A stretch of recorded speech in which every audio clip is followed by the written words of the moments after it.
那我们在这一个礼拜所讲的就是就是这个波斯跟希腊，特别南北两国的王朝的一部分的历史。这些历史都是真实的历史事件。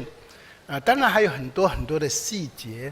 那如果你对历史有兴趣，你都可以再去阅读波斯跟希腊的战争。那么波斯跟希腊有许多的战役。圣经所预言的就是其中几个重要的战役，就是我们刚才所讲的。那我们不用太觉得太过为难，因为听了我们基本上就忘了啊。主要的就是要给你一个概念，那么也要告诉你圣经是多么准确。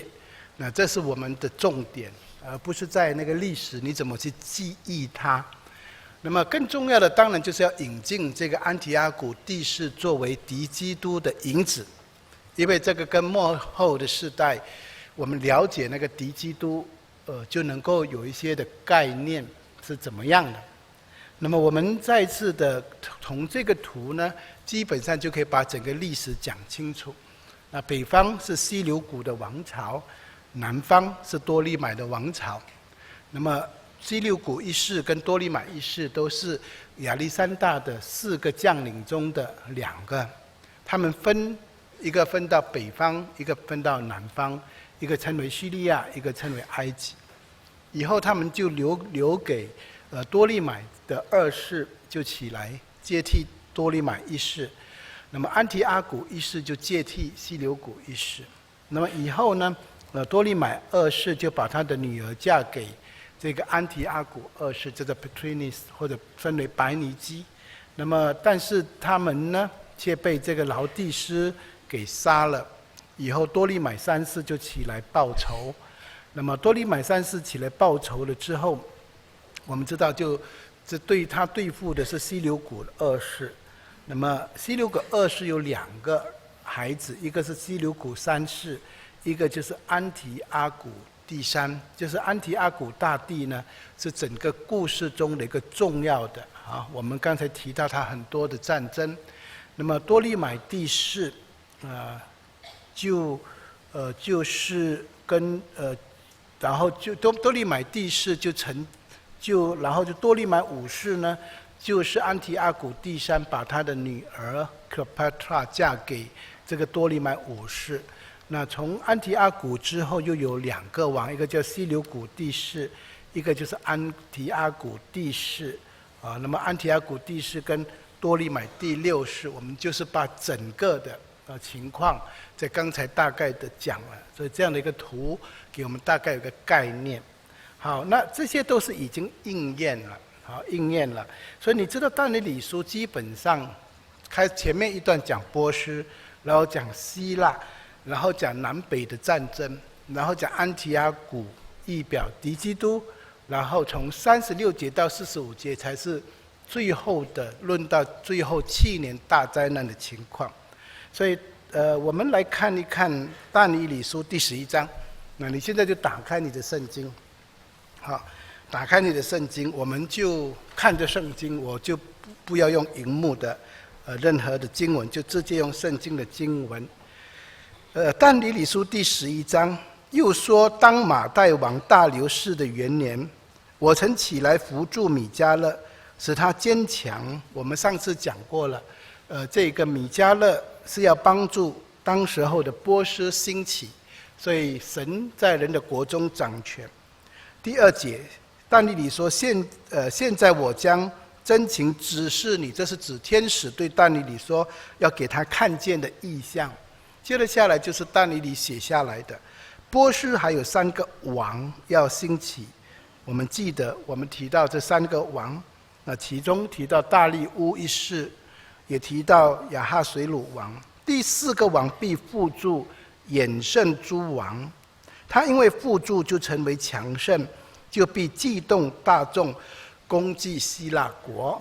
就是亚哈水鲁王跟希腊国发生海战，那场海战亚哈水鲁王失败了。接着下来他说，必有一个勇敢的王兴起，那就是亚历山大。他自掌大权，随意而行。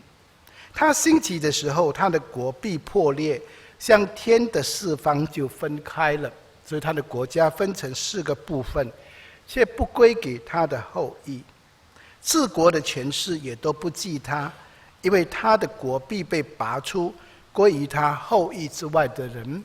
所以4位将军分割了他的什么？他的国土。其中2个比较独特的，就是南方跟北方。第5节，南方的王必强盛，这就是多利买一世。他奖帅中必有一个比他更强盛的，那就是西流古一世。他自掌权柄，他的权柄甚大。过了些年后，他们必互相联合，那就是政治的婚姻。南方的王的女儿就嫁给了必救了北方的王来立约。但这女子帮助的存力不足，因为这个安提阿古第2他的王后起来，就把他们都杀了。王和他所依靠之力也不能存立。这女子和引导他来的，并生他的，以及当时候辅助他的，都必交在死地。所以你已经知道这段历史。第7节，但这女子的本家必另生一个儿子，就是这一个贝尼斯的弟弟，这个是多利买第3，他继续了王位。他必率领军队进入北方王的保障，就是攻打北方，攻击他们，而且得胜。他替他的姐姐报仇，杀了那个劳第斯，并将他们的神像和铸成的偶像跟金银的宝器列到埃及去，因为他们得胜，把他们的偶像也带走。数年之内，他不去攻击北方的王，北方的王必入南方的王的国，却要扔回本地。就是他们虽然这一个要那个他安提阿古这个第2呢他要复仇，但是没有成功。第10节，北方王的2个儿子必动干戈。这个北方王的2个儿子就是西流古第3，这个北方王就是西流古第3，必动干戈，召集许多精兵。这精兵前去如洪水泛滥，又必再去征战，直到南方王的保障。南方王必发烈怒。这时候的南方王，你记得安提阿古第3就是安库尔大帝2次，记得吗？2次攻打这个南方。这个南方王必发烈怒，那是多利买第4，就出来跟北方王征战，百列大军，北方王的精兵必交付他的手。安提阿古第3就打败仗了。他的众军高傲，多利买就很骄傲了。第4很骄傲了，他的心也必自高。他虽使万人扑倒，却不得长胜。他的国势因为他的骄傲开始衰落，然后他甚至进到耶路撒冷的至圣所，后来没有原因的他就死了。第13节，北方王必回来百列大军，安提阿古去攻打其他的地方，然后得到重建他的生命又回来了，比先前的更多，满了所定的年数，就是当时候他被打败之后，跟这个南方签了合约，他就离开了。那个年数满了之后，大概是14年后，他必率领大军，带极多的军装来。那时必有许多人起来攻击南方的王，因为现在是那个多利买第5座王，他是一个娃娃皇帝，所以很多的时候南方就有动乱，并且你本国的强暴人必兴起，犹太人起来支持安提阿古大帝，要应验那异象，他们却要败亡。就北方王必来筑垒，攻起坚固城，南方的军兵必站立不住，就是选择的精兵也无力站得住。他来攻击他的必任意而行，无人在北方王的面前站立得住。他必站在那荣美之地，用手施行毁灭。这讲的安提阿古，他非常的强盛啊，所以他把这个埃及给打败了。安提阿古第三，那这个安提阿古大帝，第17节，他必定义用全国的利而来，立公正的业，照约而行，将自己的女儿给南方王为妻。现在这个安提阿古大帝就把他的女儿 Cleopatra 嫁给了多利买的第5啊，想要败坏他，他有他自己的计谋，但是这计谋却不得成就。为什么？因为这个女儿吃里扒外，对吗？就跟她的丈夫联合，要跟罗马来更加的靠拢。所以对安提阿古大帝来说呢，他是赔了女儿又折兵，所以跟自己毫无益处。其后他必转回，夺取了许多的海岛，所以他就开始攻打安提阿古大帝，攻打其他的海岛，就得罪了什么？就得罪了这个罗马。但有一大帅除掉他令人受的羞辱，并且使这羞辱归给他本身，罗马就把他怎样？把他给打败了，罗马就把安提阿古大帝给打败了。他就必转向本地的宝藏，却要半跌扑倒，归无有。记得吗？他想要从东山再起，结果给人杀了。这个安提阿古第三，那时必有一人兴起来，接续他做王。那这个就是他儿子起来做王。他儿子起来做王，因为他欠债，所以要什么？要横征暴敛的人，通行国中的荣美之地，就把他的财政部长叫他到处去收税，甚至进到圣地的圣殿去怎样掠夺那个财宝。这王不多日就必灭亡，却不因愤怒，也不因为征战。记得吧？他是给他的财政大臣跟他的弟弟呢谋杀下毒。他在波斯有一天他发疯就死了。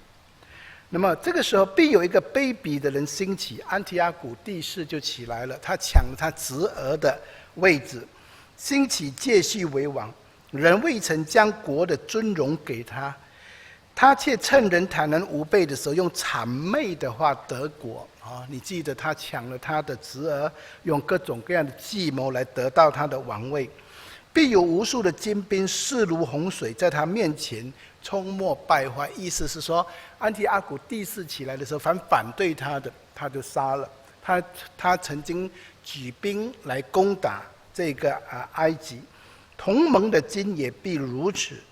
与那金结盟之后，他必行诡诈，就是他跟他结盟的国家呢，他也没有忠于人家，他就是什么？他就起来背叛，就好像他曾经跟埃及结盟，他也行诡诈，因为他必上来以微小的军队成为强盛，趁人坦然无备的时候，他必来到国中极肥美的地，行他列祖和他列祖所未曾行的，将掳物、猎物和财宝散给众人，又设计打宝藏。然而都是暂时的，只讲到安提阿古第4跟埃及的战争。他必奋勇向前，率领大军攻击南方的王。南方王也必以极大的极强的军与他征战，却站立不住。这是他跟他的外甥打战他的外甥第6呢抵挡他，所以他是打不过他。因为有人设计谋害南方的王，赐王闪的必败坏他。这是南方的王的臣仆被安提阿古第4收买了，他的军队必被冲没，而且被杀的甚多。至于这2个王，他们心怀恶计，同席说谎大家都各怀鬼胎，计谋就不成就，因为到了定期，事就了结了。北方的王必带许多财宝回本国去，他的心反对圣业，任意而行，回到本地。是讲到他开始对犹太人不满，他回去到巴勒斯坦，不过还没有真正的残害犹太人。29，到了定期，他必返回来到南方，他又再一次要攻打埃及。后一次却不如前一次，为什么呢？因为基提战船必来攻击他，罗马看到了，罗马认为说不可以给他得胜，如果他胜了，他就会强大，就从塞浦路斯岛来拦截他。就把他打败了，然后逼他退回他自己的地方，他就散党而回，又要恼恨圣业，任意而行。他必回来联络背弃圣业的人。所以接着下来，他就带着这个打失败了，回到他自己的地方，他就开始对付什么犹太人。他必兴兵，这兵必亵渎圣地，就是宝藏，除掉长线的燔祭，设立那行毁坏可憎的在圣殿里面设立了宙斯的这个祭坛。作恶违背圣业的人，他必用巧言勾引；唯独认识神的子民，必刚强行事。就是他用各样的方式破坏圣殿，献猪或者洒猪血，或者杀犹太人，或者把他们的这一些经书给烧毁了。但是当中上帝的子民就有人起来反抗了。民间的智慧人必顺毁多人，然而他们多日必倒在刀下，或被火烧，或被掳掠抢夺。马提亚的家族起来反抗马加比起来反抗，很多的人死了。他们扑倒的时候，稍得扶助，却有许多人用谄媚的话亲近他们。智慧人中有些扑倒的，我要熬炼其余的人，使他们清洁洁白，直到末了。因为到了日期，事就了结。到最后马加比还是得胜，就建立了马加比的王朝，恢复了圣殿。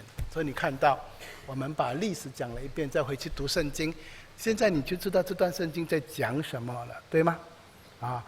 以前你读这段圣经，每一个字都读得懂，但全部加起来读不懂但是现在你知道，其实它的奇妙就是在但以理是在它是500多年，这些事情发生在200多年，也就是差不多是250到300年前的意象，过后就完全应验了。那为什么神要这样子的把但以理书这段的圣经放在历史里面呢？要告诉我们，上帝如果讲历史，他讲的这么准确，剩下的还没有应验的，会不会按照时间应验呢？肯定的，因为前半段已经应验了，后半段一定会怎样？会应验。所以你就从这里看到这里的时候，基本上你就已经大概知道上帝的话是何等的真实了。所以我们已经看到安提阿古预表敌基督，那么当然最后从36到45节这一大段呢还没有应验，这一大段会应验。什么时候呢？现在我们都知道，现在是间隔期。我们上次谈到70个期，69个期已经过去了，最后一个期还没来，而最后一个期来之前，就是我们今天的时代。所以我们在等候什么？耶稣来。所以耶稣来的时候，耶稣再来，教会被提，我们就进到最后一个期了。那最后一个期就是我们从36节一直要讲到45节的最后的一段日子，就是敌基督怎么兴起来。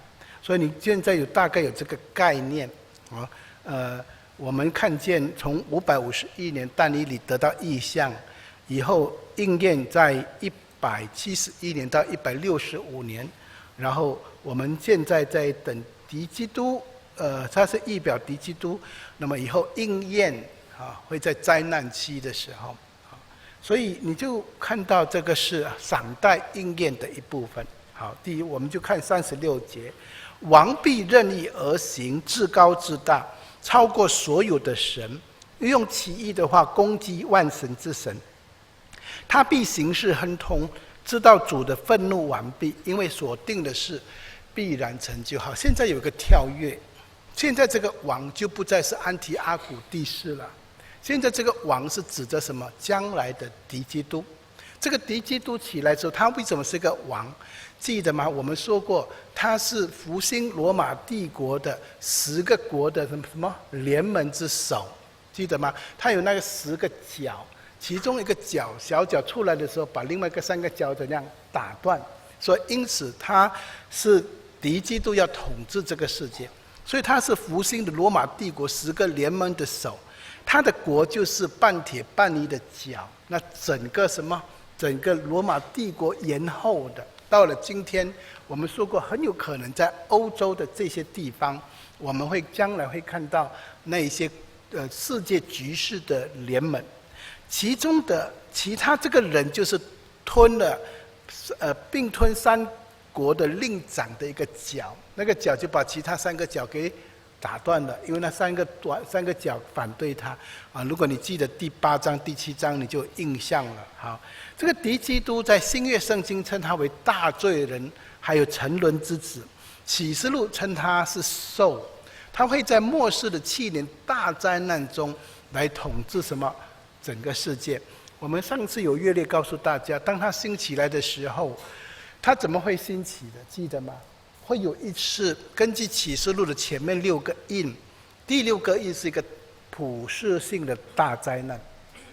普世性的大灾难之后，信徒就不在了，剩下的都是非信徒，没有被提的，还有犹太人。那是一个大混乱的世界，谁能够安抚那个世界？那敌基督就在那个时候起来，他当时候跟所有的国家联盟，告诉他们我可以给大家平安。他是一个什么能说双关话的人，是一个很厉害的人，所以因此他能够笼络所有的世界，给他权柄。所以因此他做敌基督，做世界的头，他就跟犹太人订合约。那其中的一个合约就是允许他们怎样在耶路撒冷，在圣殿山建圣殿。这是犹太人等候盼望啊，到今天还在做梦还在想的事情。在世界上没有一个政治领袖可以答应他们这件事情，没有，因为没有人有这个把握。这为什么和平之夜没有办法签啊？你每次看到每一个美国总统都盼望能够让巴勒斯坦跟以色列签和约，总是不成功。其中的最大的原因就是因为谁能够保证以色列人在圣殿上建圣殿呢？没有人可以保证。将来敌基督可以，所以他要做世界的王。不过他这个合约签了之后，3年半他就反悔了啊，他就毁约了，然后他就进到圣殿里面。那时候圣殿建好了，就自称自己什么做神。当他一宣称自己做神的时候呢，第7号跟第7晚就开始了啊！这是你读启示录的时候我们谈到的，就会开始了。所以他会逼迫犹太人3年半。在那之前，他将跟以色列立约3年半，这是但以理第9章我们读到的。他将允许圣殿重建，但将玷污的圣殿，但是他将进到圣殿，称自己做神。好，37节跟38节还有39节，我们一起读。他必不顾他列祖的神，也不顾妇女所羡慕的神，无论何神他都不顾，因为他必自大，高过一切。他倒要敬拜宝藏的神，用金银宝饰和可爱之物敬奉他列祖所不认识的神。他必靠外邦神的帮助，攻破最坚固的宝藏。凡承认他的，他必将荣耀加给他们，使他们管辖许多人，又为贿赂分地于他们。好，这几节都是讲到将来那个敌基督。那个敌基督他要在必靠外邦神的帮助。就这个外邦神的帮助是他本身就是得到什么？撒旦把他的权柄交给了他，所以敌基督是拿着撒旦的权柄，所以因此他在邪灵的帮助下来控制世界的啊，人没有办法做世界的主，所以撒旦把这个权柄交给他。这是启示录所提到的。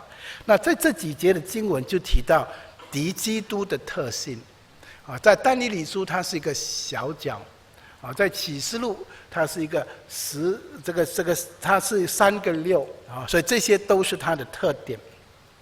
那如果我们对照启示录的第7章跟但以理的第7章，我们会看几个特性啊，它是有口说夸大的话啊，还有形状强横啊，还有跟圣民征战，向至高者说夸大的话，就是自称作神，折磨至高者的圣名，改变戒期跟律法，大概一再二再搬在3年半的时间。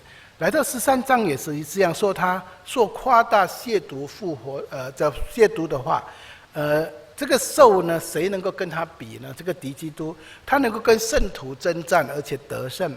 他向上帝说夸大的亵渎的话，他制服各族各民各方，他亵渎上帝的圣名并他的帐幕，他要任意而行42个月，也就是什么3年半。他被用刀杀人，他必被刀杀。所以不论是小角，不论是兽，你都知道敌基督有这些特性。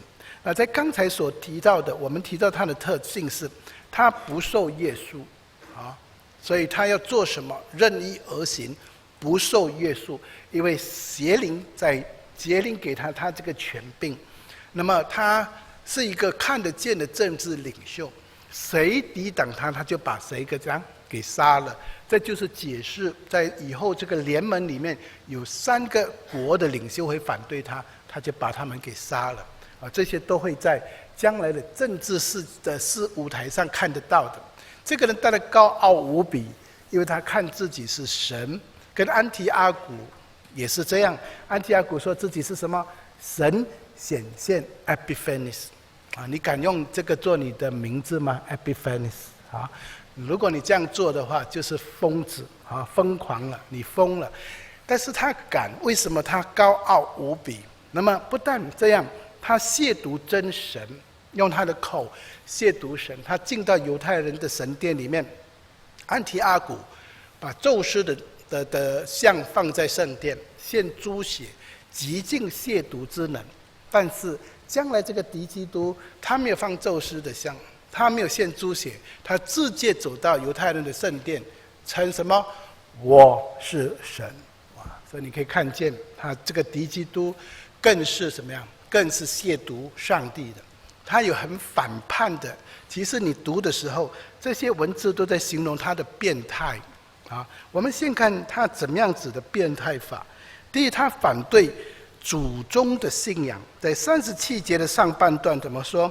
他必不顾他列祖的神。所以有些人根据这一句话来说，敌基督他应该是犹太人，他应该是属于犹太的民族，因为这里提到他列祖的神，就是通常这是旧约的词汇，讲到他将来是指说过去他们列祖所拜的，所以他是犹太人。那是很有可能的，因为耶稣基督是什么？犹太人，所以他要做敌基督，他也必须是什么？犹太人。所以他是要跟耶稣一样，所以他也必须是什么？犹太人，只是他是抵挡神的。他当然，如果他不反对祖宗的信仰，他就可以敬拜撒旦跟魔鬼，他也可以接纳所有的宗教信仰。所以将来他要利用宗教来达到他的目的。这就是什么？这就是启示录提到什么？假先知，有印象吗？假先知，政治跟宗教要互相什么握手？你看到吗？在过去2个礼拜，政治跟宗教握手，你看到了你大概知道什么事情你就可以大概知道一个宗教领袖能够达到一个什么地步。在我们今天看到的是罗马的教宗，美国的总统怎样用政治的礼仪怎样接待他2个人，这一个是宗教领袖，一个是什么？政治领袖。所以罗马教宗也以政治的领袖的身份怎样来跟这个美国的总统来见那如果我们去美国，你会认为美国总统会见我们吗？不会。当然我们是小，我们名不见经传，没有人会认识。但是你把基督教里面最有威望的人带出来的时候，你认为美国总统会见他吗？一样也不会他们为什么要借鉴罗马的教宗呢？因为罗马教宗是世界罗马天主教徒的什么精神领袖，所以你看他到哪里去的时候，你受到什么？受到欢迎。所以想想将来的假先知就是这样，他是一个宗教的领袖，但是他却受全世界的什么欢迎，所以他要跟敌基督一起什么？一起合作。敌基督要利用他，他要利用敌基督，所以两个人假先知跟敌基督要一起起来，所以就会有什么宗教合一的运动。所以注意，宗教会越来越靠拢，越来越靠拢，越来越靠拢。我们在新加坡很了解，我们是很各种各样的信仰的，所以什么灾难的时候，有几个宗教人士就站在一起，什么一起祷告了每一个宗教领袖，那种都是宗教的和睦将来会宗教的合一，这是铺路罢了，必然会看见的。所以他反对祖宗的信仰。还有37节的下半段，你读他说什么？也不顾妇女所羡慕的神。妇女所羡慕的神是什么姐妹们，你们是妇女，妇女羡慕的神是什么名牌包包。什么叫做不顾妇女所羡慕的神？其实这个翻译不是那么清楚，比较准确的翻译是他也不羡慕妇女敌基督是一个男人，我们说英雄难过美人关，很少这些英雄不受美女的吸引的。但是当一个男人你说他不羡慕妇女的时候，一定有问题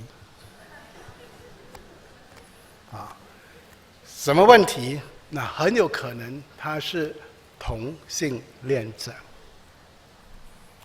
也很有可能他是另类的但无论如何，圣经说他不跟一般的男人，所以在他换句话说，他没有什么弱点可以给你给你攻倒。很多的人很伟大，但是总有一个弱点。参孙很有能力他力大无比他可以把城墙拆下来，300公斤他扛在肩头上，走很远的路，没有人可以胜过他。他一个人可以对1000人的，但是他的弱点是什么？女人。一个女人就把他怎么样训得服服帖帖了特别是女人的什么宫你知道吗？天天缠住她的宫，叫做天缠宫你就读圣经，大利拉天天跟他讲话，你告诉我啦，你的秘密是什么？你的秘密是什么？你的秘密是什么？天天的弟兄都有经验，你也碰过天缠宫他就没有办法了，他就投降了。最后怎样？把他里面的那个秘密怎样？他的头发要剪掉，给透露出来。但是，如果这个人是一个英雄，但是他不羡慕妇女，基本上你找不到他有什么可以攻击的。所以你可以看到这个敌基督的特点，所以他不羡慕妇女，他是在天性方面他是不同的。所以敌基督他坚信什么？保障的神无论何神他都不顾。但是无论何神他都不顾，因为他必自大高过一切。38节，他倒要敬拜保障的神。那保障的神是什么？其实这是圣经的用语，保障的神就是什么？军事力量。他什么都不信，他相信军队，他相信军事的力量，他相信国防，他相信国防的武器这是很自然的。一个政治家他要巩固他的王权，军队是很重要的，所以这是他的特点。所以你看到敌基督的兴起，他的特性那么当然他起来的时候，他能够为所欲为，他能够这样子的来统治世界，是神许可，因为神有什么？有他自己的时间表。那这个敌基督呢？你看见第39节，他必靠外邦神的帮助，攻破最坚固的保障。凡承认他的，他必将荣耀加给他们。你看像不像一个神的做法？他根本就是一个以神来自居的，使他们管辖许多的人，又为贿赂分地给他们，就表示他把很多的好处分给跟他行动一致的人。所以这就介绍了敌基督在末后的时代的情况啊。那么从40节一直到45节呢，是关系到最后的一场战争。好，40节到45节我们读一读。到末了，南方的王要与他征战，北方的王必用战车、马兵和许多战船，势如暴风来攻击他，也必进入列国，如洪水泛滥，又必进入那荣美之地。有许多国就被倾覆，但以东人、摩亚人和一大半亚门人必脱离他的手。他必伸手攻击列国，埃及地也不得脱离。他必把持埃及的金银财宝和各样的宝物，利比亚人和古时人都必跟从他。但从东方和北方必有消息扰乱他，他就大发烈怒出去，要将许多人杀尽见尽。他必在海和荣美的圣山中间设立他如宫殿的帐幕，然而到了他的阶级，必没有人能帮助他。好，弟兄姐妹，到末了这一段话，你读到南方王要与他交战，你就不要回到希腊时代的那个南方王了，因为这里的南方王已经不是讲希腊时代的南方王，这里讲的南方王是以以色列作为中心的南方，以色列做中心的北方了。以色列做中心的南方是什么？你会发现都是阿拉伯的联盟。以色列的北方是什么？其实就是今天你可以看到的伊朗跟苏联。以色列的西方是什么？就是今天的整个欧洲。所以以色列的东方是什么？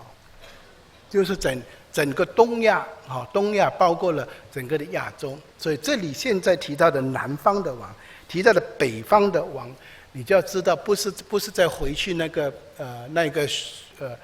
多利买王朝啊，那些西流古王朝，不是，那些已经过去了。这是讲到最后的一场战争到末了，因为这一段还没有什么，还没有应验。那我们再看看第41节，他又必进入那荣美之地。荣美之地，你读但以理书读到现在，你已经知道它是指什么了？指以色列。所以这个敌基督将来要进到什么？要进到以色列去。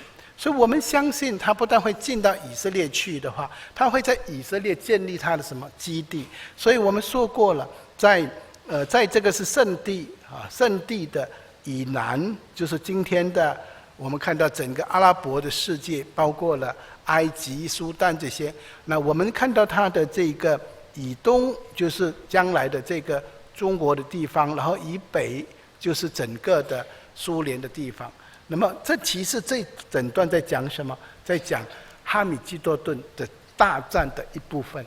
啊，我们在这里看到一部分，你会在启示录再看到一部分，然后你会在其他的经文再看到，然后我们把它结合起来，就会看得更清楚。我们今天稍微解释这一点点，以后我们再把它整个连起来看。那么他就提到从幼发拉底河的东方而来的众王，你看到第44节，但从东方跟北方必有消息扰乱他，就是扰乱这个敌基督。他就大烈怒出去，要将多人杀灭尽尽。哈，从东方会带来的什么？东方的众王，东方的众王在启示录提到他们有多少军队啊？2万万，你记得吗？当时约翰一听见2万万，他说这个数目我什么听见了？为什么当时他这样子写？我说过，当时全世界啊人口，说不定不过就是2亿人口，怎么会有？这全世界才2亿人口，怎么可能一个军队就2亿人口呢？在当时候启示录什么时候写的？离开我们2000年了，2000年后的今天2万万军队可能吗？可能。你看中国的解放军就已经什么，已经连后备军就已经超过什么2万。所以在圣经讲的数目，在当时候很大，来到我们今天，以前不可能，来到我们今天可能，以前很大，现在什么变成可能的了。所以他就提到东方会有军队要来，北方也有军队要来，所以将来会有4个军队的联盟所以他必在海和荣美的圣山中间设立如宫殿的帐幕。那么敌基督将在耶路撒冷的橄榄山跟地中海之间设立他的世界总部。我说过，他最后会进到圣殿，说他是神，他在那个地方要控制整个世界。所以40到40，我们简单的说是专指世界末期的预言，以北方王表征敌基督，说出将来的敌基督会处置以色列的北方。末世的时候，敌基督的势力必是什么？非常的强大的那么敌基督用海陆军所到之处，像洪水泛滥一样，没有人能够抵挡。以色列国会受他的侵略以色列国会受到他侵略，他的军队所到之处，多国必被什么打败？你记得那个骑着什么白马的那个，拿着弓，有弓却什么没有箭，有弓一定有箭的，不会没有箭的。那为什么有弓没有箭？就表示他用说和平的方式来让人家知道他要来的是要和平，但他是假的，因为背后第2只马是什么？红马拿着什么大刀这个是在启示录我们已经读过了。所以这里会提到这里提到的以东、摩押、亚门这些都是古代的国，但是都是要用现代的理解去理解，我们把它留到下一次一起的讲。所以他的军队会把耶路撒冷怎样围困起来他自己的大本营是设在耶路撒冷。那么当然我们现在讲最后的一点是，然而当基督再来的时候，敌基督的阶级就什么就到了。所以在最后一句话说，然而到了他的阶级，必没有人能够什么帮助他。我们会看见耶稣基督跟天军天使一起降临，在橄榄山的时候，他的军队，敌基督的军队会全军覆没。敌基督跟假先知最先被擒拿，然后丢到什么火湖里面。所以敌基督被天使捉住，他们就活活的被扔在硫磺的火湖里面了这整个的故事，我们下个礼拜会把它拼成一个图。不过我们要结束之前，我们再复习最后一个7年大乱，最后一个7，敌基督的活动期。敌基督会订立盟约，前3年半他会跟人家和睦，以后敌基督就变脸那么就会进入的后3年半。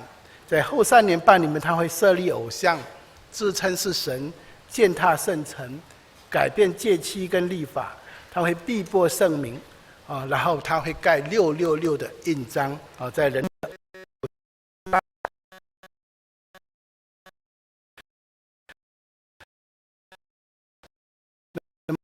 那么当然耶稣基督就从天而降，所以敌基督就被扔下火湖里面。那我们就进入1000年的国度，记得吗？那个石头打碎的那个大象，石头就会变成什么大山。那时候圣民就得国，万物就复兴，撒旦被捆绑所以这些都是所以这段经文就教导了我们3件事情。第一，上帝掌管历史，神眷顾他的儿女，还有神最终得胜所以今天你就对11章有更稍微深入的一些了解。好，下个礼拜我们回来，我们把11、12章还有一些问题总合起来，那你就越看越清楚，越看越清楚。